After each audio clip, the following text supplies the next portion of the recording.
A wholesome, chapter-by-chapter, audiobook-style summary of Frankenstein, or The Modern Prometheus by Mary Shelley. Introduction. Welcome, dear listener, to the world of Victor Frankenstein, a realm of shadowed secrets, fierce ambition, and the fragile boundaries that separate mortal beings from forbidden knowledge. In this story, penned by Mary Shelley, we follow the passions and torment of a driven young scientist whose thirst for discovery leads him to animate the lifeless, and, in doing so, unleash a tragedy that tests the depths of human compassion and despair. The tale is framed by letters from a sea captain named Robert Walton, whose Arctic exploration weaves itself into Victor's saga. Told through first-person accounts, the narrative reveals hearts laid bare, the pursuit of hidden truths, and the haunting consequences that befall creator and creation alike. Be prepared for a journey into the icy north, across European countrysides, and most of all, through the tumultuous inner world of a man who dared shape life, only to watch it become his darkest nightmare. Sit back and let us begin. Letters. The opening of the voyage. Letter 1. We meet Captain Robert Walton through his letters to his beloved sister, Margaret Saville, in England. His voice brims with eagerness for discovery as he journeys north, determined to explore the uncharted Arctic reaches. Walton feels a deep longing for a like-minded companion, someone who shares his passion for adventure and science. His hope is to do something grand, to bestow great benefit upon humanity, and to secure glory for himself. The cold seas do not deter him. Indeed, his spirit soars at the idea of conquering the polar mysteries. Letter 2. Still in Archangel, Walton laments his loneliness. Though he can manage the perils of ice and cold, he yearns for a friend to share his triumphs and console his uncertainties. He respects his sailors, but longs for someone whose intellect and heart mirror his own. Even so, he marches onward, trusting in his purpose and the wonders that lie ahead in the polar seas. Letter 3. In a short note, Walton assures his sister he is safe and has pushed yet farther north.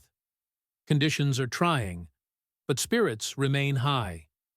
He marvels at the thickening ice, the chill in the wind, yet finds strength in the sense of progress. He signs off, promising prudence and courage. Letter 4. Suddenly, the journey takes a strange turn. The ship is trapped by surrounding ice, and one foggy morning the crew glimpses an unsettling sight. A gigantic figure, like a man but somehow greater in size, guiding a dog sled across the ice. Later, they rescue a near-frozen stranger clinging to life. His name is Victor Frankenstein. Walton is moved by the man's ravaged condition, his regal yet anguished demeanor, and a consuming sorrow in his eyes. Victor gradually recovers under Walton's care. Once well enough, he begins his tale. Though tormented, he seizes upon Walton's sympathetic ear, warning him of the perils in seeking knowledge too recklessly. His voice trembles between heartbreak and bitterness. The stage is set for Victor's story. Chapter 1. A Childhood of Promise. Victor Frankenstein begins his account, explaining he was born in Geneva, a city cherished for its beauty and civility. His family held respected positions, and his father, Alphonse Frankenstein, was a man of upright character. While still a child, Victor's parents adopted a young girl named Elizabeth Lavenza, a vision of grace who, from the moment she joined the family, became Victor's closest companion. They grew up inseparably, sharing in all the joys of youth. Victor, naturally curious and passionate, possessed a fascination with the world's mysteries.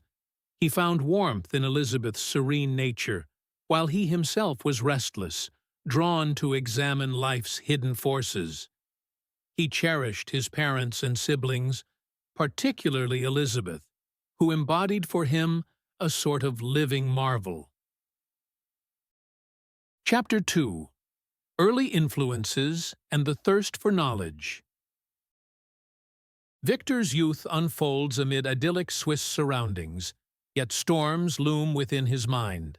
His friend Henry Clerval, equally spirited, though keener on moral chivalry and acts of heroism, balances Victor's fervent drive for scientific understanding. Where Henry adores tales of knights and honor, Victor's appetite for knowledge turns to arcane texts, the works of Cornelius Agrippa, Paracelsus, and other ancient alchemists. Although such doctrines stand discredited by modern science, young Victor is enthralled by the notion that nature's deepest secrets might yield power to those who pursue them. His father dismisses these studies as worthless, but offers no thorough explanation as to why. So the boy perseveres, imagining the possibility of harnessing the very spark of life. Chapter 3. Tragedy and Departure for Ingolstadt. As Victor approaches 17, a catastrophe strikes. Elizabeth becomes dangerously ill with scarlet fever. Determined to help, Victor's mother, Caroline, nurses Elizabeth back to health but catches the fever herself. She soon dies, leaving the family in grief. On her deathbed, Caroline expresses her final wish, that Victor and Elizabeth one day marry, sealing the family bond. Victor, heartbroken, nonetheless must leave Geneva to attend the University of Ingolstadt in Germany. His father believes that immersing himself in new surroundings and studies will complete his education and soothe him after the family tragedy. Hoping to do his mother's memory proud, Victor departs, but the pangs of sorrow accompany him.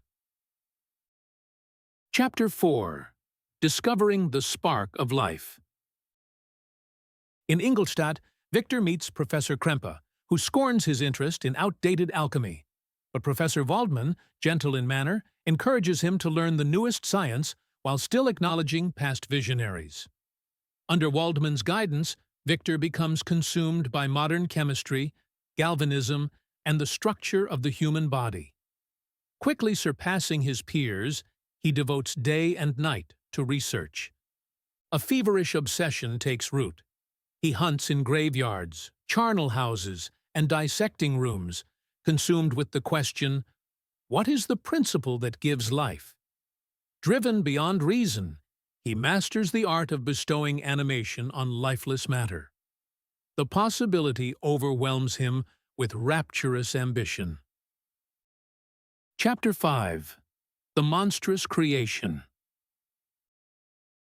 In a dreadful November dawn, Victor finally completes his experiment. Under flickering candlelight, he beholds his creation stir. A gigantic figure, hideous beyond description, with yellowish skin barely covering muscles and arteries. Its watery eyes open upon him. The moment that was to be triumphant turns to horror. Repulsed by the creature's ghastly aspect, Victor flees, pacing the streets through the night. Though he alone caused this being's existence, he senses only horror and guilt. When he dares return to his chamber, the monster is gone. Agitation consumes Victor, and soon he suffers a mental breakdown. Henry Clerval arrives at Ingolstadt, alarmed by Victor's condition. Chapter 6. Convalescence and a Letter from Home. Clerval nurses Victor, whose mind is frayed by terror and remorse. Henry's company offers a reprieve. He speaks of literature, imagination, and the sights of Ingolstadt, restoring some measure of Victor's health. Elizabeth writes a letter, sharing news of Geneva. Young William, Victor's brother, is flourishing. Justine Moritz, a girl once under the Frankenstein's care, has returned after her own mother's death. Father Alphonse remains supportive. The letter brims with warmth, but also longing for Victor's return. Gradually, the shadows lift from Victor's mind. Still, he cannot speak of his dreadful creation. Chapter 7. The Murder of William. A letter arrives from Victor's father bearing news that William, sweet, gentle child, has been murdered in the night while the family walked near their home. Victor is summoned home. Heartsick, he hurries to Geneva. On arriving, a fierce storm illuminates the sky over the mountains. In a flash of lightning, Victor glimpses a towering figure on the slopes. His blood chills. Could it be the being he created? At that moment, Victor suspects the monster killed William. Upon reuniting with his family, he learns the blame has fallen upon Justine Moritz. A miniature portrait of Caroline Frankenstein, once worn by William, was found in Justine's pocket. Though Justine professes innocence, the evidence is damning. Chapter 8. The Trial of Justine. Despair engulfs the Frankensteins. Elizabeth pleads Justine's innocence, but the courts convict the girl of William's murder. Victor's guilt is crushing. His silent knowledge that the real culprit is the monster he shaped fills him with horror. Condemned, Justine confesses a false guilt under pressure from her confessor, seeking absolution for sins she never committed. Helpless, she is executed. Victor, certain he unleashed the evil that destroyed them both, descends deeper into grief. Elizabeth is inconsolable, mourning both William and the injustice dealt to Justine. Chapter 9. Despair in the Aftermath. Wretchedness consumes Victor. His beloved Elizabeth is grief-stricken, his father broken by sorrow. The gloom in the once happy Frankenstein home is profound. Overwhelmed by guilt, Victor flees to the Alpine valleys near their family home, hoping solitude might calm his agony. The haunting presence of his tragedy never leaves him. In nature's grand scenery, towering mountains, rushing rivers, he seeks relief. Yet only an ever-intensifying sorrow dwells in his heart. He entertains fleeting thoughts of suicide, but clings to life, remembering the others he loves. Chapter 10. Confrontation in the Mountains. Yearning for some spark of peace, Victor ascends Montanvert, a sublime glacier region. Amid the crags and ice, he encounters the monstrous shape of his creation. Though burning with rage, Victor is partly mesmerized by the being's strangely commanding presence. The monster speaks, revealing an eloquence at odds with his hideous form. He denounces mankind's cruelty and begs Victor to listen to his story. He was once benevolent, but constant rejection turned him malicious. He pleads for compassion. Victor, though hateful, agrees to hear him in a remote hut on the ice. Chapter 11. The creature's story begins. In a gentle yet haunted voice, the monster recounts his earliest memories, an awakening of the senses, confusion in the forest, the discovery of fire and the sting of its heat. He felt cold, hungry, and alone. Approaching a village, he endured shrieks of terror, violent attacks from townsfolk. Rejected and in pain, he found refuge in a humble hovel beside a cottage. From a gap in the wall, he silently observes the de Lacy family. An old, blind father, and two children, Agatha and Felix. Fascinated, the monster lingers, learning from their example, seeing their daily struggles and gentle manner. Though lonely, he feels tender affection for them from afar. Chapter 12. Life Beside the Cottage. The creature narrates how he watched the de Lacys, He grew to understand that they were impoverished, yet each was devoted to the other. Moved by their goodness, he secretly aids them by gathering firewood at night. He learns basic words from their conversations, noticing their distress at their lot in life. He yearns to approach them, but dreads their horror at his disfigurement. Loving them as one might love beloved guardians, he devotes himself to quiet observation, gleaning language and emotion from their interactions. The spark of hope grows in him. If they see his kindly deeds, perhaps they will greet him with acceptance. Chapter 13. Safie's Arrival and Education. A young woman named Safie, exotic and radiant, arrives at the cottage. Felix, evidently enamored, welcomes her. She speaks a different language, and the family, in instructing Safie, inadvertently teaches the monster as well. Watching each lesson, the creature learns to read, to articulate complex ideas. From the texts read to Safie, he discovers the broader scope of human history, nations rising and falling, the nature of virtue, and the cruelty of man to one another. All of it stirs contradictory feelings in him: awe, curiosity, and heartbreak at humankind's capacity for love or evil. The family's tenderness, combined with these lessons, makes him long intensely for companionship. Chapter 14. The de Lacey's Past. Overhearing and piecing together various clues, the monster learns the de Lacey's were once a wealthy, respected family in France. Felix helped Safie's father, a wrongly condemned Turk, escape prison. In return, her father deceived Felix and fled with Safie. As punishment for Felix's involvement, the French government seized the de Lacey's wealth, forcing them into exile. Safie, refusing to be confined by her father's plans, traced Felix and found him at the cottage. This backstory fills the monster with admiration for their virtues, deepening his sympathy toward them and fueling his hopes that such kind souls might accept him despite his appearance. Chapter 15. Longing for Acceptance. Among the possessions the monster found abandoned was a portmanteau containing books: Paradise Lost, Plutarch's Lives, and the Sorrows of Werther.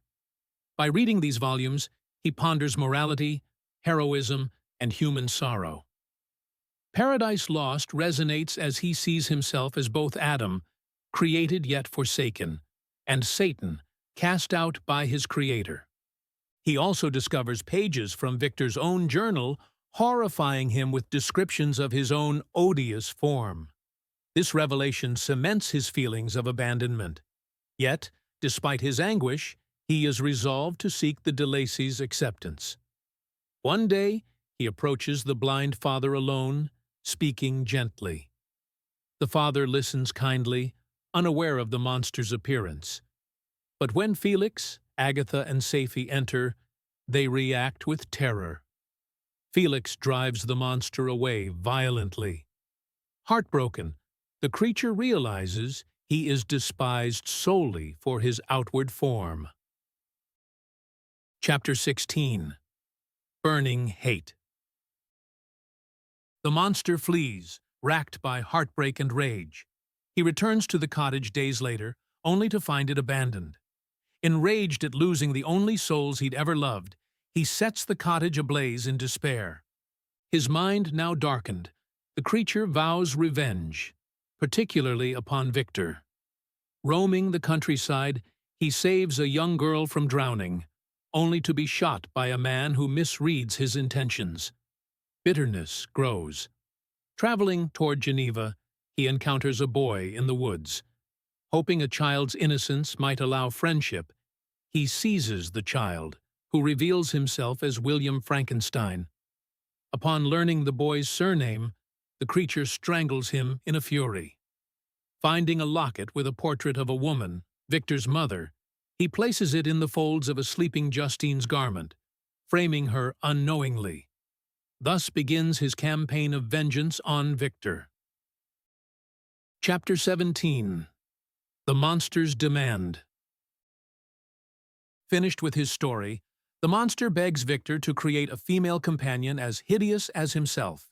If given someone to love, to share his bleak existence, he swears he will vanish into the wilds of South America, never harming humanity again. Moved by the monster's argument, yet revolted by the notion, Victor initially refuses. But confronted with the suffering he's unleashed, he reluctantly agrees, hoping this measure might end the creature's malice. Chapter 18. Victor's Inner Turmoil. Victor re-enters everyday life in Geneva, but the promise to forge a second creation torments him. He must gather knowledge, so he plans to travel to England, where he believes certain insights can be gleaned. The approaching marriage to Elizabeth weighs on him, as does the monster's threat that he will be present on Victor's wedding night. To camouflage his real intent, Victor obtains his father's permission to take a continental trip. He is joined by the ever-cheerful Henry Clerval, whose presence offers fleeting solace. Yet inside, Victor wrestles with guilt over the foul deed he has yet to begin. Chapter 19. A Sojourn in England and Scotland. In London, Victor consults philosophers, obtains notes for his new project. Clerval, meanwhile, delights in the country's marvels. As months pass, Victor's anxiety grows. He dreads repeating the horror of his first experiment. Yearning for solitude, he departs from Clerval, traveling to Scotland in hopes of finding a remote spot to complete his gruesome labor. Chapter 20. The Second Creation Undone. Settling on a desolate Orkney island, Victor sets up a squalid workshop and begins forming the new creature. But his conscience revolts. What if she, too, becomes monstrous? What if, together, they spawn a race of devils endangering humankind? In a torment of doubt, Victor glimpses the original monster spying through the window, a ghastly grin on his lips. Seized by terror at the possibility of unleashing a second horror, Victor destroys his half-finished project before the monster's eyes. The monster howls in despair and fury, vowing revenge. He promises to be with Victor on his wedding night and departs. Heart-pounding, Victor tosses the remains of his grotesque work into the sea. Chapter 21. Tragedy Claims Henry Clerval. As Victor sails off, a storm drives him to unfamiliar shores in Ireland. Soon he is accused of murder. A body has been found, strangled. To Victor's horror, the corpse is Henry Clerval. Overcome by shock and guilt, he can hardly deny the monster's signature cruelty. Victor collapses into delirium. He raves in prison, calling himself the true murderer and nearly losing his mind. Eventually, sufficient proof shows Victor was away at the time of the murder. He is freed, but the devastation is complete. Henry, so full of hope and warmth, is gone. Chapter 22. Return to Geneva and Wedding Preparations. Victor, physically and spiritually broken, recovers slowly. His father arrives, nurses him, and gently leads him back home. Elizabeth's letters urge him to find peace. Victor tries to push aside dread, but the monster's vow, "I shall be with you on your wedding night," echoes unceasingly. Despite his fear, Victor consents to marry Elizabeth, believing if the monster kills him, at least Elizabeth might live safe. Plans proceed swiftly, though a somber gloom envelops all. On the wedding day, a hush of uneasy joy pervades. Elizabeth wonders at Victor's hidden sorrow. He only prays that soon his trial will be over. Chapter 23. The Monster's Final Blow. After the ceremony, Victor and Elizabeth sail across the lake to Evian for their honeymoon. The weather turns ominous, the couple is unsettled. That night, convinced the monster aims for him, Victor sends Elizabeth to their room while he inspects the inn for threats. A sudden scream breaks the silence. He rushes in to find Elizabeth murdered, the monster's mark upon her neck. Outside the window, the creature grins with demonic triumph. Victor fires a pistol, but the monster escapes. The family's tragedy is now complete. Alphonse Frankenstein soon dies of grief. In the aftermath, Victor, raving in heartbreak, is confined for madness. Upon release, he stands before a magistrate, begging for help in pursuing the monster. But no one believes such a being could exist. Alone, Victor devotes himself to a final mission: to destroy his creation or die trying. Chapter 24. The Chase into the Arctic. Desperate, Victor travels across Europe, tracking rumors of a gigantic figure, often spurred on by mocking notes the monster leaves for him. Victor endures extreme cold, hunger, and exhaustion, pressing onward with the single-minded will of vengeance. Thus, he arrives in the Arctic, glimpsing the monster driving a sled across the ice. But the shifting floes trap Victor's sledge, leaving him adrift. At last, rescued by Walton's ship, Victor recounts his appalling tale, urging Walton to carry on the quest if he himself fails. Walton's letters resume. The ship is stuck in ice, threatened by mortal peril. The crew demands they abandon further exploration if freed. Walton reluctantly agrees. Meanwhile, Victor, gravely ill, calls Walton to his side. He charges him with the mission to kill the monster. Soon after, Victor dies, his tormented soul at last at peace. In a haunting finale, Walton comes upon the monster in Victor's cabin, weeping over his creator's corpse. Lamenting all his crimes, the creature curses himself and the misery he caused. He solemnly vows to drift northward, build a funeral pyre for himself, and perish in the flames. With this final farewell, he vanishes into the darkness. Closing reflections. And so ends the saga of Victor Frankenstein. Brilliant, flawed, tortured by conscience. And the nameless creature, who, though forged from lifeless matter, possessed a heart that burned for acceptance. Their tragic bond underscores how monstrous outcomes can be born not only of unbridled ambition, but also of neglect, prejudice, and a yearning for love unanswered.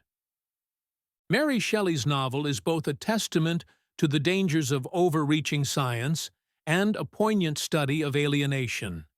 It leaves us pondering the responsibilities creators owe to their creations, the gulf between appearance and inner worth, and the devastating aftermath when compassion fails. As you close this summary, may you carry these questions with you, reflecting upon the fragile threads that connect us all in the tapestry of humanity.